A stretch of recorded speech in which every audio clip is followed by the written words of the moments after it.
I never thought I'd have to fight for my own apartment.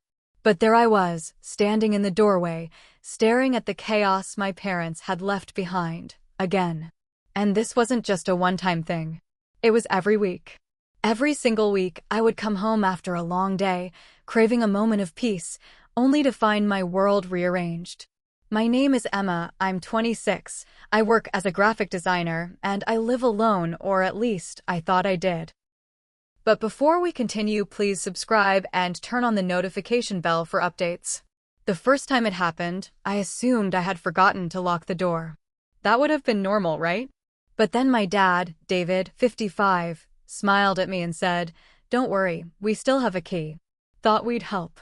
And my mom, Karen, 52, just giggled like it was a fun little game. But this help wasn't small. They moved my furniture, restocked my fridge with groceries I never ordered, switched the labels on my favorite candles. Even my plants were slightly off-kilter, as if to whisper, "We were here, and you didn't notice." Neighbors started noticing too.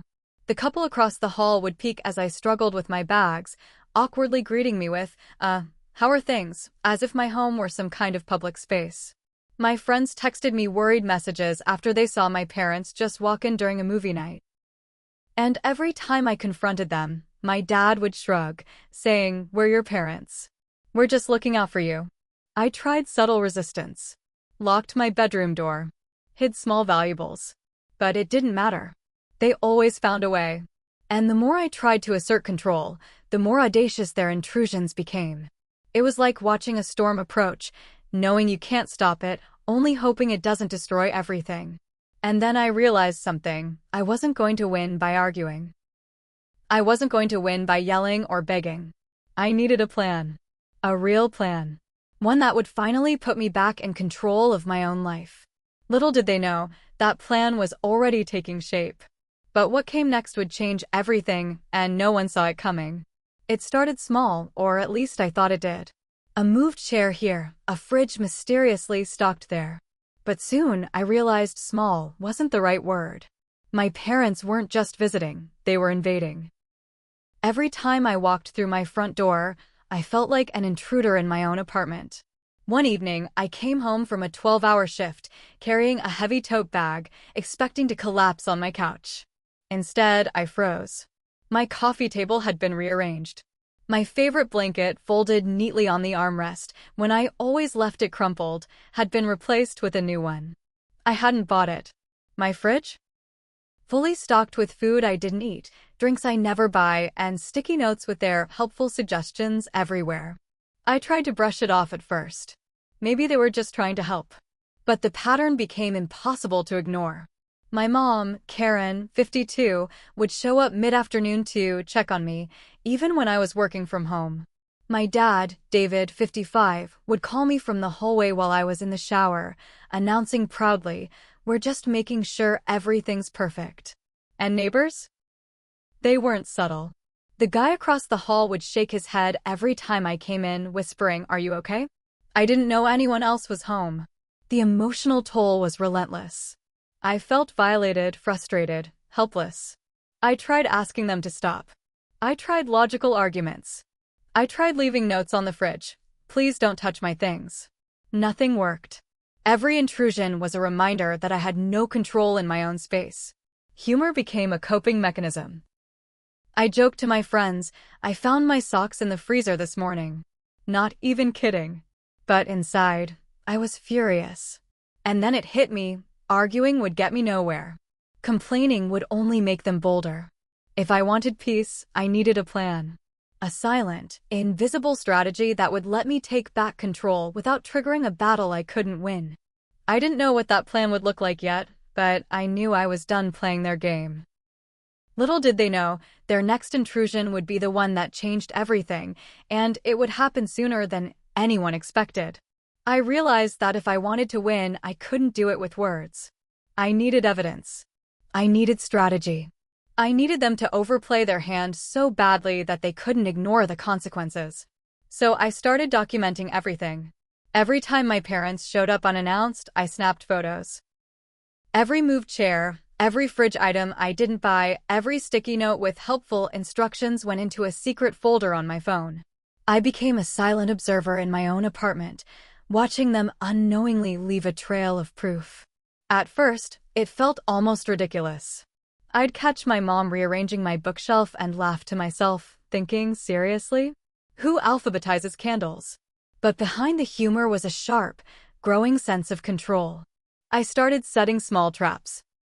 Little misdirections that would make their intrusions work against them. I'd leave my important documents on the coffee table in plain sight, subtly encouraging them to move or touch them so I could track their patterns. I hid valuables in obvious spots, making it seem like I wasn't paying attention, when really I was. Every intrusion became more audacious. They'd stay late, help me with chores I hadn't asked for, even use my Wi-Fi to stream shows I hadn't approved. And each time, I felt this rush, like the moment just before a storm breaks. I was building something quietly while they thought they were just being helpful. Friends began noticing my newfound calm. "You seem different," one of them said. I just smiled.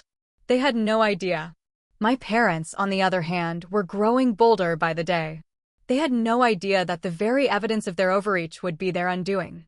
And then came the night that made it all real. I watched them, from my hidden vantage point, settle in for what they thought would be another casual visit. They laughed, moved things, left traces of every violation. And I smiled to myself, knowing it was all about to come to a head. But what came next would leave them completely unprepared, and it would shock everyone around us. I reached a point where patience had run out. Watching my parents treat my apartment like an open museum was no longer just frustrating, it was suffocating. I realized that if I wanted control back, I had to act silently, decisively, and completely out of their expectations. So I began packing. Not in a frantic rush, not in the obvious way, but methodically, leaving behind everything I could afford to part with, but taking with me the essentials, my documents, my clothes, my laptop, even little sentimental items that held my identity in this space. I didn't make a sound.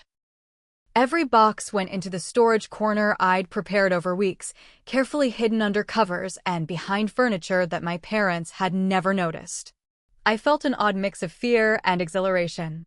Fear because if they discovered what I was doing, it could trigger a confrontation.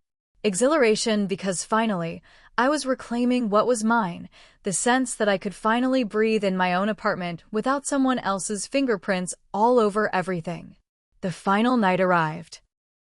I made sure my parents had been lulled into thinking they could invade one last time without consequence.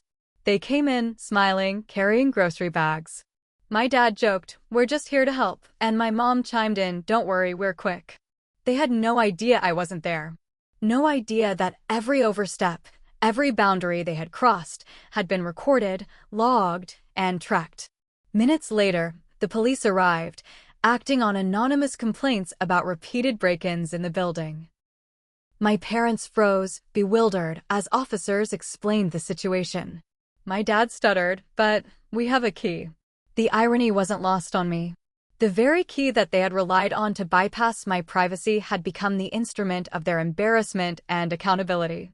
I watched silently from a neighbor's window, a mix of satisfaction and relief washing over me. And just like that, my apartment was mine again, not just in space, but in power. I had reclaimed my life, silently, brilliantly, without confrontation, without yelling. They would remember this night forever, and I would never feel helpless in my own home again.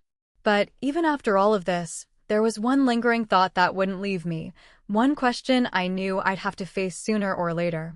Walking into my new apartment, the first thing I noticed was silence. No rearranged furniture. No unsolicited notes on the fridge. No helpful intrusions from my parents.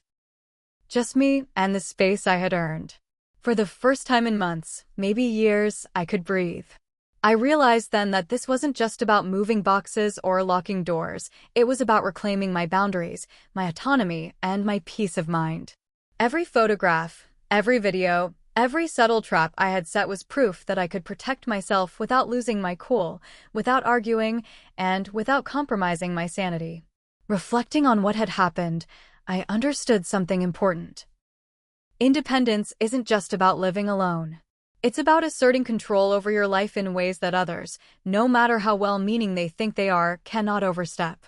My parents had always believed they were helping, but in reality, they were eroding my sense of self, piece by piece, under the guise of care.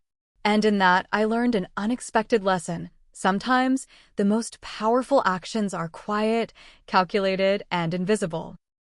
The louder the intrusion, the quieter the response needs to be. Friends and neighbors started noticing the difference too. The couple across the hall gave me a knowing nod one evening, and a friend sent me a text, "You look free." I was. And yet, there was a strange mix of irony and satisfaction in knowing that the very people who had been my tormentors were now dealing with the consequences of their actions.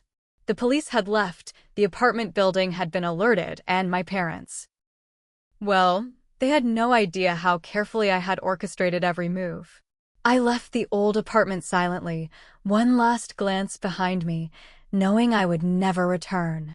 That apartment was theirs to remember, but my new one, my sanctuary, was mine to enjoy. And the truth I want you to take away is this: sometimes, the only change you need to make is one small but decisive move. One choice. One action that shifts the power back where it belongs.